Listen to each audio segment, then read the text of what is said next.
This is how public health workers determine where ticks have taken hold. They drag white cloths over the leafy ground in forests. Curtis Russell is the foremost tick expert at Ontario Public Health. And you looked it up, and anything on it? Pick it up and take a look. Again, it's being white, so hopefully, because the ticks are dark, we can notice that they're on there.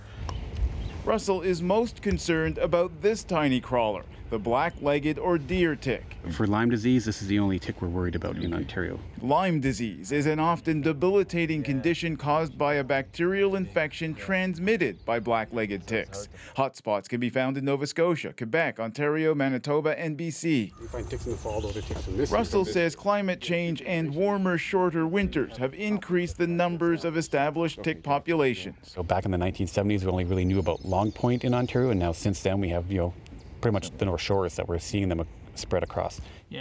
Russell offers basic advice about avoiding black-legged ticks. Enjoy the outdoors, but if you're hiking or biking or jogging, stay in the middle of the trail because that's a dry environment. They don't like to be there, but if you deviate off that and go into the brush, that's where we see them. So we try to tell people, wear the long sleeve, light colored clothing, tuck everything in. That way the tick has a long way to crawl up before they can get onto you. And if you find that a black-legged tick has burrowed under your skin to feed on blood, find forceps or tweezers, grabbing the tick as close to the skin as possible and pulling it straight out.